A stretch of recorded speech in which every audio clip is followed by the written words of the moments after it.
Well, for two things, really, to sit with my distinguished colleagues and engage in this conversation about higher education.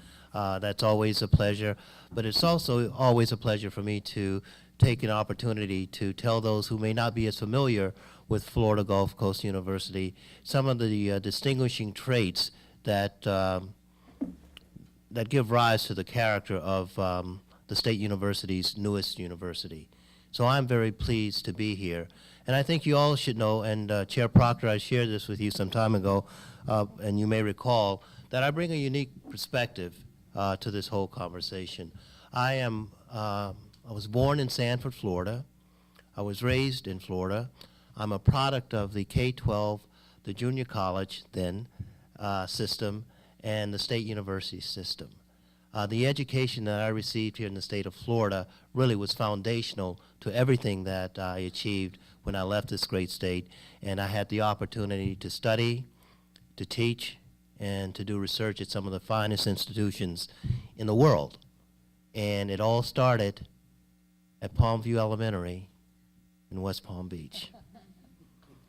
So I know what Florida can do with education. I'm a product of that, and my wife and I spent 7 years in Minneapolis, St. Paul as the president of Metropolitan State University. And we never thought we would be back in Florida. Oh, we thought we would be here, but we thought it would be in retirement. So we are so fortunate to be able to be back in our home state, and I am so fortunate to be able to be a part of bringing educational opportunities to students and making them available as they were made available to me. So this is very special for me, and thank you for the opportunity for me to be here to tell you about Florida Gulf Coast University. As my colleagues that preceded me, you may have seen in front of them our briefing notes. Well, these are mine, put together by some of the smartest people I've ever had the opportunity to work with at FGCU. But I'm not going to use those today. I'm going to tell you about the Florida Gulf Coast University that I've come to know over the last almost 5 years now, and its place in the higher education environment within the state of Florida. But today we're going to focus, or I'm going to focus more on its place in Southwest Florida. As I indicated to you, we are in our 5th year, the youngest state university in the state university system. And so much has been accomplished in this short 15 years. The founding president of FGCU was Roy McTarnigan, a name many of you will know from his long history in higher education in Florida. Roy came to FGCU at a time when our institution needed a Roy McTarnigan. Roy was well placed in the higher education system and was politically astute to know what it would take to get our university started in Southwest Florida, the last region in this great state to have a state university. Roy was followed by Bill Merwin, the late Bill Merwin. And Bill Merwin was given the green light by the then Chancellor Adam Herbert to grow this comprehensive university in Fort Myers. And Dr. Merwin did it with gusto. And so I am so pleased to accept the baton that was passed to me by the late Bill Merwin to continue the growth and the development of Florida Gulf Coast University into the type of regional university that Southwest Florida expects and that it deserves. Florida Gulf Coast University this fall had an enrollment of about 13,000 students. I arrived in late '07, early '08 at FGCU. At that time, we had about 8,700 students. 30% of our students live in our residence halls, almost 30%, a little over 30% of our students. We are creating not just a place to take classes in our residence halls. We're not just building beds. We are creating a learning environment where we expect and we promote learning throughout the campus. I will remind you that when one goes to college, one is in class 15, 16 hours a week. Clearly, on our campuses, we're creating environments where the learning occurs in the residence halls, in the library, in the Chick-fil-A that we have on campus, or in the Starbucks that we have on campus, or on the academic quad. It occurs everywhere on our campus. And students today expect that. One of the biggest obstacles that freshman students have to overcome is really that time in class. For the last 4, 5, 6 years, they've been in class about 30, 35, maybe 40 hours a week. And we understand what contributes to the success of students in that transition. And we have built a campus with that understanding. We have a residential complex that is exclusively for freshman students. We bring classes into the residence halls. We have open spaces, high-speed internet for those students. And unlike our early housing, these residence halls, they don't have full kitchens.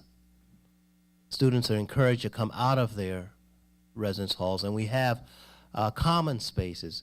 Students call them lounges. My provost, who's here with me, calls them informal learning spaces. We have created an environment where students are encouraged to interact with other students who are like them and students who are different from them. At FGCU, over the short 15 years, over 25% of our students are from minority groups. Over 25%, and we're in the Fort Myers area. That's intentional. Our commitment to providing access to all students and focusing on students who have been historically underrepresented by higher education is something that we take very seriously. We also take very seriously our commitment to students who have shown that they have special academic talents. We don't just have dual enrollment at Florida Gulf Coast University. We have what we call the Accelerated Collegiate Experience. These are high-achieving students in the 5-county area that we bring into the university as full students at FGCU in their junior year in high school. All of their courses are college courses taught by the same professors that teach all of our courses. After 2 years, not only do they get their high school diploma, they have completed approximately 60 credit hours towards their baccalaureate degree. And the interesting thing is many of them, most of them, are in the STEM disciplines. And we are proud to say that almost 50% of those students stay on at FGCU to complete their baccalaureate degrees. We are finding new ways to serve Southwest Florida. We still partner with Edison State College on providing a smooth pathway, a seamless pathway from the State College to the university. We're currently in talks with the State College of Florida to see how we can nurture a similar type of partnership. Over half of our students, Mr. Chair and committee members, come from Southwest Florida.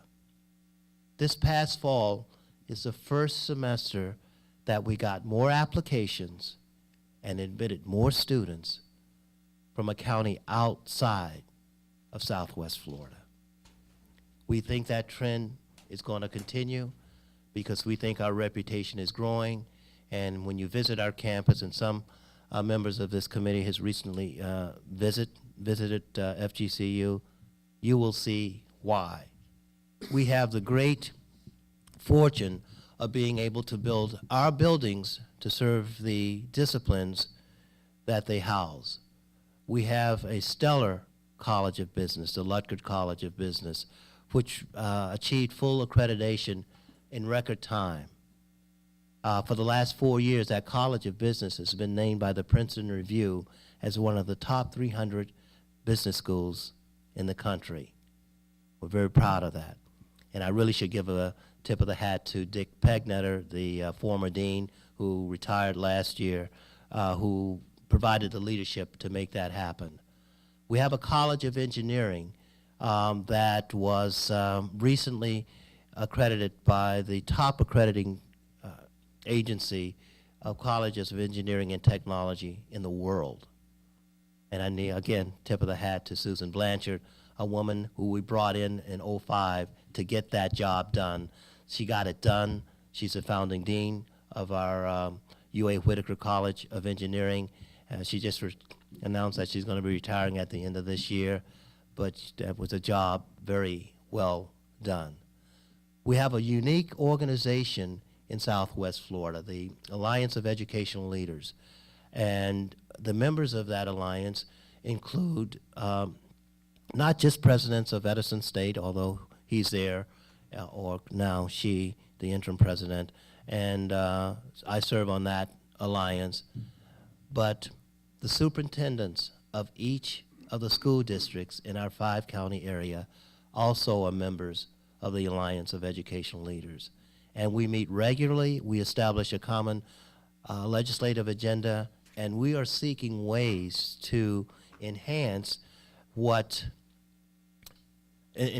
collaboration so that students coming out of K-12 are college or career ready.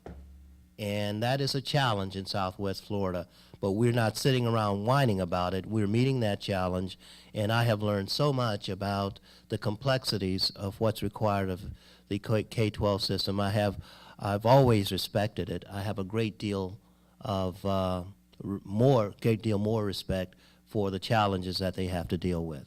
I've heard some of the questions about the STEM disciplines. And I will tell you, at Florida Gulf Coast University, of the top 4 majors that students are enrolled, of the top 4, 2 of those are in the STEM disciplines. The health professions, which were talked about a great deal and very eloquently by my colleagues, and the biological and biomedical sciences. At FGCU, our focus on STEM disciplines really is directly related to the needs of Southwest Florida. We look at the needs of conservation, environmental sustainability, and we develop programs that respond to those needs. At FGCU, we are, and this may sound a bit cliche-ish, and I don't mean it that way, but we are your green university. FGCU from day one was committed to the major tenets and principles of environmental sustainability. When you visit our campus, you will see plants, only plants, that are native to Florida. You will not see an irrigation system. We do not use fertilizer. We have the largest solar field of any university campus in this state, which produces about 2 megawatts of electricity, enough to provide 80% of power to our 3 largest buildings. Environmental sustainability is not just borne out in what we do and how we do it, it's borne out in our curriculum. We have degree programs in environmental sciences, environmental studies on both the undergraduate and graduate level. I mentioned our College of Engineering. One of the first baccalaureate degrees that we developed in engineering was environmental engineering. It is something that is not a demonstration project at our university. We're proud to say we have one of the few LEED certified platinum buildings in this state. And it wasn't easy getting that platinum rating because it was a laboratory classroom building, one of the hardest buildings to reach that level of LEED certification. It's an exciting time to be at FGCU, and what's happening at your state university in Fort Myers is not happening anywhere else in the United States. And we place a high value on maintaining access, especially financial access, to the high-quality education that we provide at Florida Gulf Coast University. So from our College of Engineering, our Lutgert College of Business, the College of Arts and Sciences, the College of Professional Studies and Social Work, the College of Education, there's a common thread that runs through all of that. and it's the Q word. It's quality. This past week before last, we opened a 60,000 plus square foot building to serve the health professions. Mr. Chair, committee members, it is one of the finest instructional buildings in the health professions that you will find anywhere. And I know that because I've been in higher education a long time, and I've seen a lot of buildings, and I am so proud of what we have completed. In spite of the veto from the governor for funds to complete that building, we were able to make some, I didn't mean that in a facetious way, but we made some difficult choices. We sort of had to bring the wisdom of Solomon to solve that problem. We had a very worthy project that we had used, we had set aside some PICO funds to use. But I found myself confronted with two very worthy projects. And we had to decide what was most immediate. And working with the very smart VPs that I work with, we determined, well, I'll tell you, to be truthful, our first response was to pout and say, well, if the governor's going to do that, we're going to board up this building, mothball it, and we'll wait until the money comes. Then we became adults at the next cabinet meeting.